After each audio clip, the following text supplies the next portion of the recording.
Hello and welcome to this edition of Lithuanian Brands Best Practice webinar series. My name's Darren Coleman. I'm the founder and managing consultant of branding agency Wavelength Marketing, and I'm also the honorary counsel for Lithuania here in Birmingham in the UK. Today, I'm delighted to be joined by Aster, who's the marketing manager, and Ignas, who's the CEO of Elinta Charge. Labadiana. Labadiena, hello. Labadiena, Hello.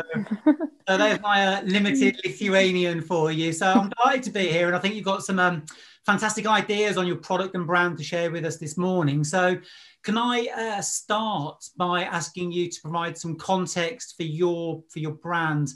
So maybe target customers, markets that you operate in, and products that sit underneath the Elinta brand.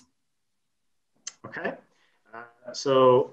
First of all, Elinta Charge is manufacturer of super great looking, very smart and durable electric car chargers.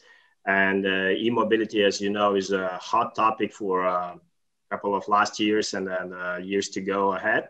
Another thing, Elinta Charge, even though acts as independent company not that long, it's 2.5 years, but it is a spin-off from Elinta Group. And therefore, we have experience of roughly 7+ years since we acted as a department of Elinta Group. And Elinta as a group is a 30 years old company. And in the name, there is encoded, let's say, the mission of it. It's electronics plus intelligence, Elinta. It sounds also very Lithuanian, but as well, internationally, we can, let's say, translate the meaning of it. Talking about our customer base and markets we are at, mostly we work with the European markets. Few to mention, Scandinavian countries, Southern Europe countries, Central Eastern Europe, and UK plus Ireland. Also beyond Europe, Israel. Also, we have negotiations and contracts with United States of America, which we are looking forward to enter next year, 2021. I don't know when the video will be shown. Basically, our chargers do not have limits where to be deployed at. So there are negotiations with the Australians, with the Americans, South Africa, etc., etc. However, currently we are mostly on Europe. And talking about the customers in export markets, we usually act via our partners over there. Since company is growing, and as I said, we are more as a startup or growth startup, and some of the companies or partners are focused on e-mobility only, and they act as distributors or resellers, installers. Some of the partners have larger businesses as construction, sometimes, let's say, infrastructure development or being CPOs, charge point operators. So, of course, we are always looking for the larger partners who are capable to help us to grow in a faster manner, let's say. Right.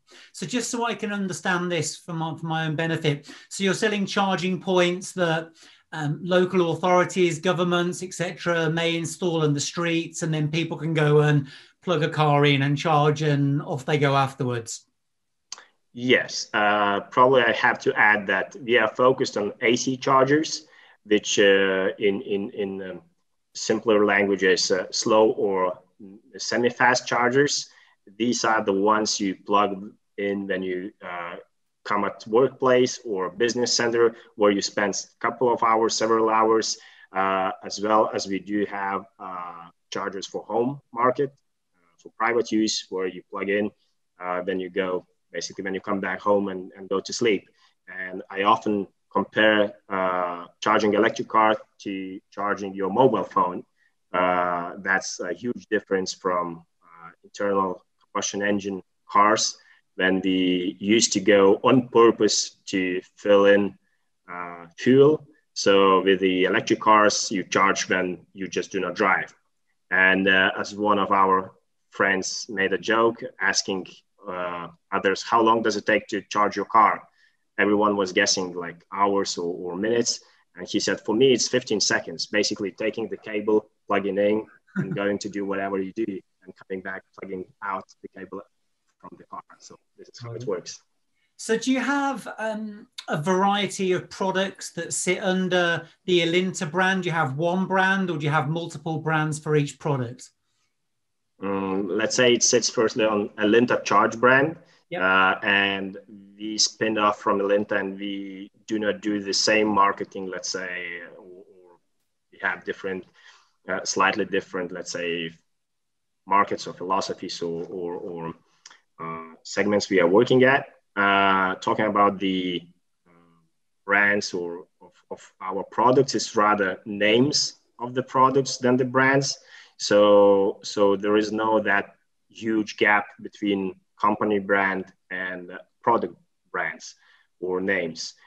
In the future, we can see that there is a need for some distinguishing, from premium products to the ones which are, let's say, for as a cheaper choice or more mass production, let's say. Sure. So at the moment, then, are you using the Elinta brand as a master brand on all of your products, and then you'd have Elinta product A, Elinta product B? Is that how your brand architecture is currently structured? Yeah, it's Elinta Charge as a brand, and then let's say there is a City Charge V2 as a name for one product. City Charge Mini 2 is another name for a product. Homebox Slim, etc., etc. So this is how we work. Great, sounds good. And are you selling the product white label, or do you only sell branded products? So far, we sell only branded products with our brand. Got you. And therefore, we often stress that we are not only manufacturer, we are developer of the chargers. And there are many cases when our partners use co-branding, let's say, because charger itself is has enough space to get a sticker on it or to mark, company logo, and it's very fair enough. I mean, it's fair enough, especially when we are talking about CPOs, charge point operators, who are communicating to their clients and end users, let's say, and the end user is not our client in many cases. So our client is who buys a charger and deploys it. Yeah. And however, like a small logo is always visible on Elinta Charge products. Yeah. I think that's interesting. So let's move on to the brand and talk about your brand in a bit more detail. Can you provide some more detail on your brand for us? Yeah, well, brand building, it's always like a moving target, and it's always work in progress. So I think we're in the middle, hopefully not the beginning of the journey. To make things easier, we try to go back to our values to make sure we stay true to them, and everything we do is connected. So one of the key points is be design driven, because cities deserve beautiful architecture.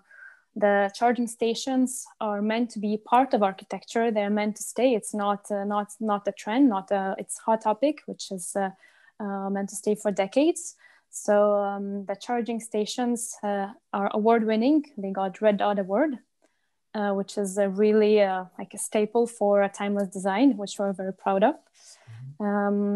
Also, which is key to the brand, and to it's even encoded in the name, it's like electronics and engineering innovation in these areas. So charging stations are robust, vandalism proof, and engineers are constantly reinventing themselves into finding the best technology.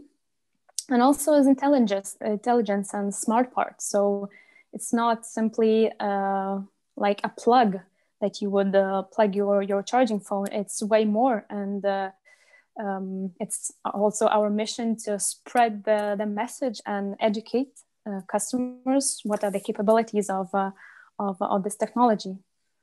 So your first value there was to be design driven. I really like that, because you're considering form and function.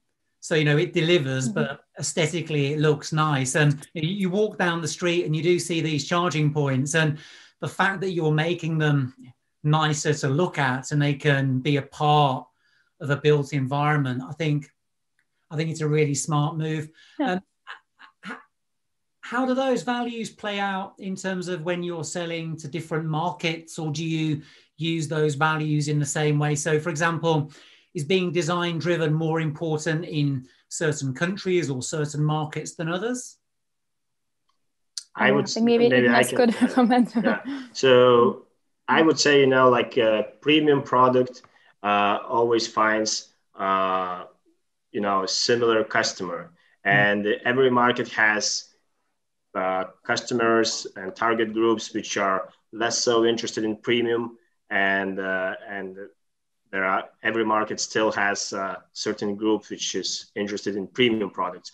And comparing ourselves to, let's say, to automotive industry, we would sit next to Mercedes, BMW, Lexus. Also, we stress that we are not luxury product. Therefore, we do not sit next to Ferrari or Lamborghini. But at the same time, we are above the average, as I said, premium. Therefore, with no offense, we are not Volkswagen Polo or Dacia or similar type of cars, which has the right to exist, and there is a certainly target group. However, the market for electric car chargers in 2020 already is close to $4 billion globally, and it is expected to grow up to $25 billion in 2027. So obviously, if you remain the same as every other charger, you are just, a drop in the sea and nobody will recognize you. So we believe in our, in the values we propose, and we always find a certain customer who is interested in that. Yeah, I think you make a number of good points. It's great to see how you've articulated your values, but you also bring those values to life through design and other brand management tools, but also how you're thinking about the relevance of those values to your target customers. I'd love to talk about that in a bit more detail, but we need to move on to the third and final part of the show today. So I'd just like to understand a bit more about what the future plans are for Elinta over the Elinta Charge, over the coming months and years. Yeah, so I would say the design is the thing, which attracts attention. And secondly, we have to prove that it's not only design. And as Aista mentioned, our engineers did a great job. It's a high engineered product with the well thought of suppliers of components, as Siemens, Phoenix Contact, Mennekes. And this is what our professional customers, and usually we are dealing with our professional customers or partners who are reselling or distributing the chargers in their own territories. So these are the ones who value what's inside the charger, not only outside of it. And the third thing is the smartness of a charger, which is a good example or the best example of Internet of Things, because we never sell commercial charger or public charger without online communication, since it's very crucial in order to utilize the functionalities the charger and backend system can provide. And those who drive electric cars on a daily basis, they find how many new opportunities emerge and new needs emerge. The same is seen by those who are deploying chargers, by trying to balance power capabilities or to try charging to charge for charging, basically collecting money. And these are just very few examples what chargers can do and should do, in our opinion. So we are moving this way to strengthen backend system, to commercialize it, to be able to customize it even more than we did so far. Yeah, it sounds like you're using a design-led approach to build out quite a nice brand positioning. So yeah, it sounds exciting. And how about markets beyond Europe? Have you got your eye on Asia Pacific or other parts of the world? Let's say currently e-mobility market is seen as with three main markets, major markets. It's number one is China, number two is European Union, and or Europe itself, and the third one is United States. So I would say that these different group of markets, they have slightly different standards, and therefore we are the closest to the Europe. The next step is United States. At the same time, we are dealing with Australia. So I would say with the Western culture countries, we are somehow closer to these target groups. In Asia, DC charging is more popular because of the density of population. However, never say never. But to be honest, the focus is Europe, Israel, Arab Emirates, United States, Australia. Maybe next step would be South America. Yeah, sounds great. Sounds like there's interesting times ahead for Elinta Charge. Well, I need to bring the conversation to a close there. Thanks a million for your time, Aste and Ignas from Elinta Charge. This has been Lithuanian Brands Best Practice webinar series. Thank you for joining us. Ačiū.